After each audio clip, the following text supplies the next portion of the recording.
I'm making a fictional route for Trainz: A New Era. It takes place in a fictional universe where the United States purchased the bullet train. Now, I've already showed you a lot of videos of what some of the routes look like. And in my last Trainz Railfanning video, I showed you a train station located not too far from the Cape Hatteras Lighthouse. That is on a specific route called the East Coast Line. And right now I'm showing you basically what type of route this line will take.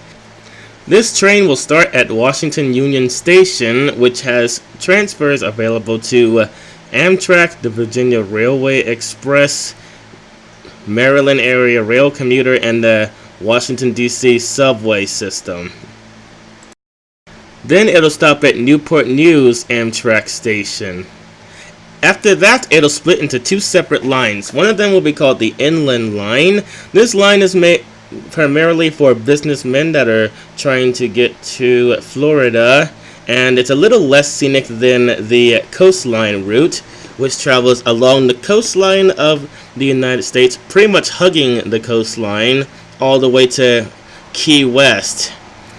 And I'm going to explain both of those routes in a little bit more detail in a little bit. The next stop on the Inland Line will be Rocky Mount. Only local trains will stop at this station. This is Rocky Mount, North Carolina. My grandmother and a lot of my family on my mother's side of the family also happens to live in this area. So I figured it would be pretty rude to design an entire railroad and then not include a stop where your family can climb aboard the train. So yeah, I added a stop at Rocky Mount. After Rocky Mount, the train will stop at Raleigh, North Carolina. The local and the express train will stop at this station. Next, the train will stop at Charleston, South Carolina, where you can transfer to the East Coast Shinkansen. After that, the lines will split away from each other again. At Charleston, you'll be able to transfer to a monorail that will take you to the Morris Island Lighthouse. This lighthouse was built on an island called Morris Island, hence the name, obviously.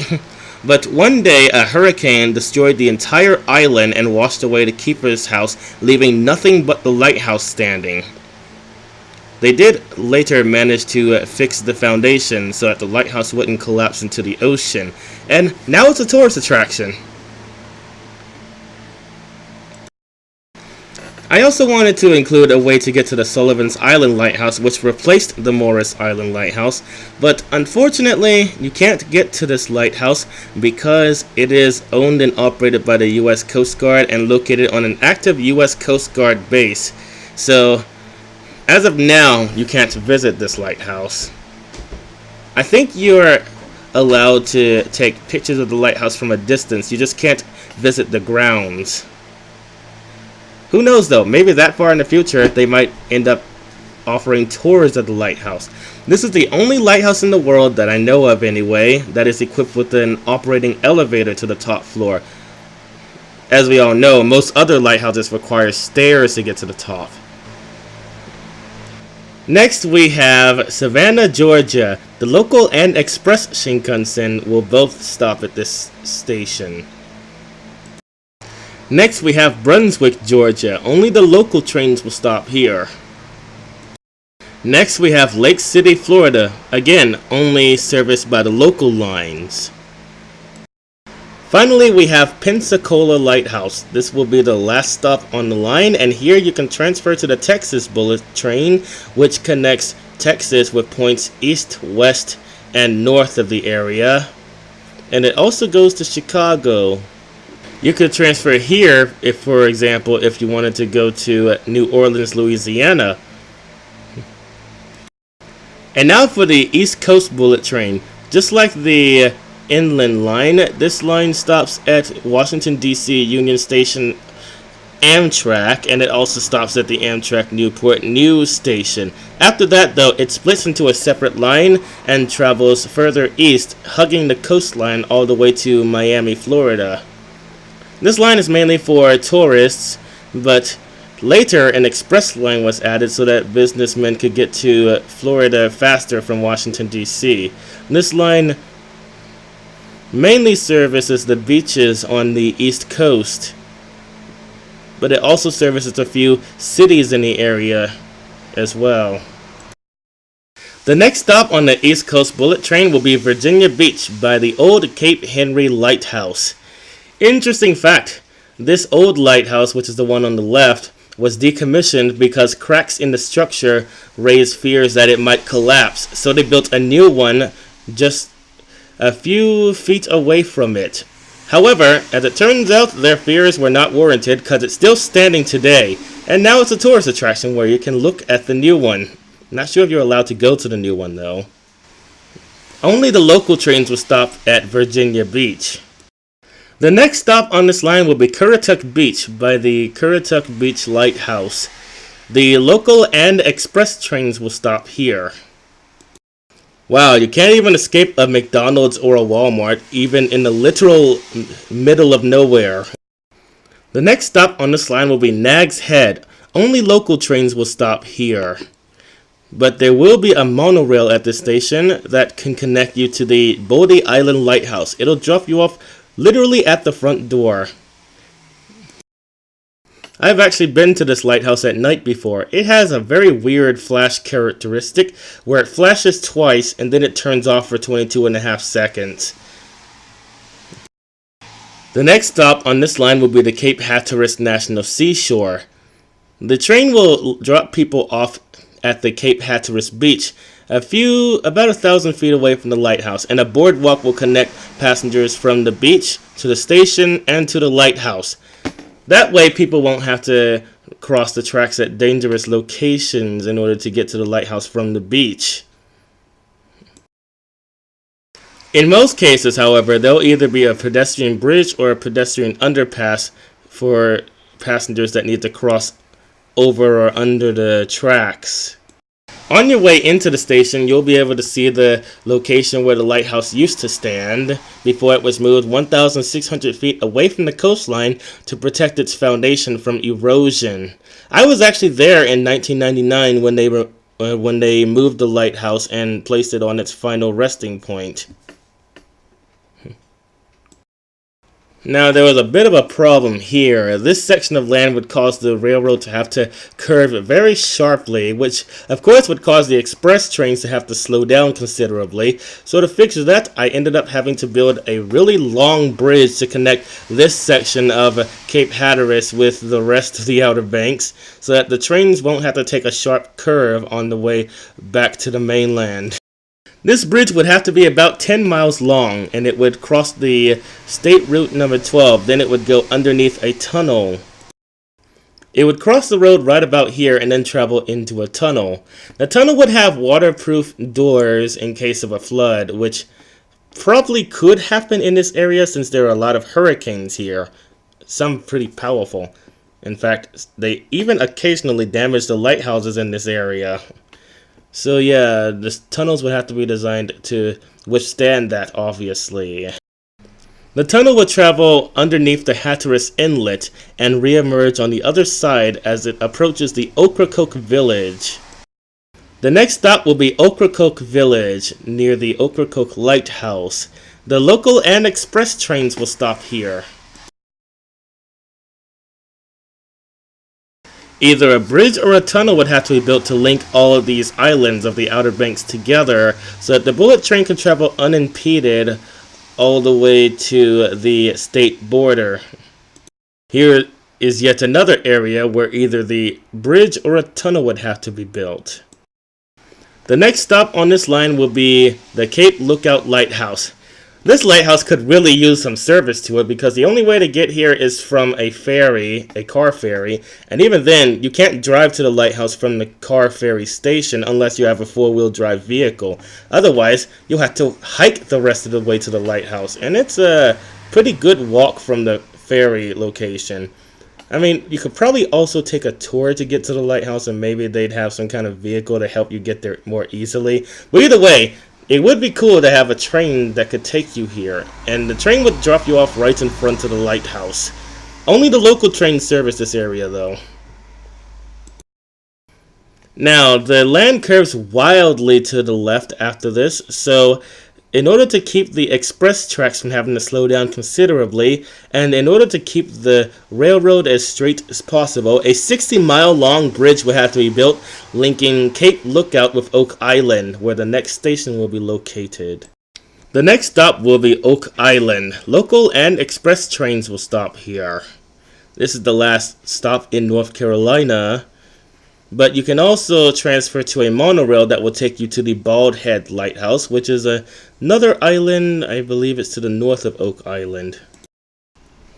I was going to make the station across the street from the lighthouse, but as it turns out, there were a bunch of houses in the way, and they would definitely protest to the idea of their houses being demolished to make way for a railroad. So instead, it's going to be built alongside the beach, I guess.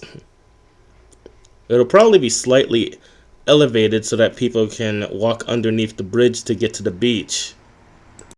The monorail will run between Oak Island and the Bald Head Lighthouse. This lighthouse is also known as the Cape Fear Lighthouse.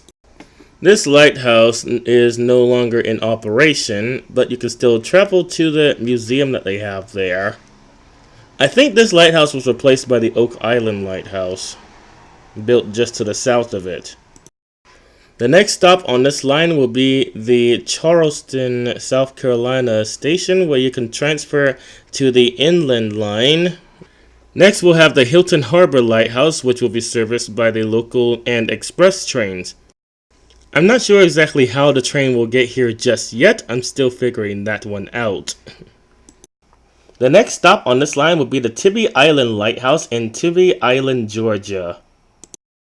The next stop on this line would be the Amelia Island Lighthouse in Amelia Island, Florida. Only the local lines would stop here. However, you cannot visit this lighthouse since it's on private property, so the trains would just let you off near the front of the lighthouse. You wouldn't be able to actually go on the property, but you would at least be able to film the lighthouse from a close distance. The next stop on this line would be the Jacksonville Beach. The express and local trains will all stop here, and there's also going to be a monorail that can take you to the Amtrak Jacksonville station. The next stop on this line will be the St. Augustine Lighthouse. Only the local trains will stop here. The next stop on this line will be the Ponce de Leon Inlet Lighthouse. Local and express trains will stop here. I wanted to include a train station at the Cape Canaveral Lighthouse, but since it's in an active U.S. Air Force base, the chances of it being regularly accessible in the near future are not likely.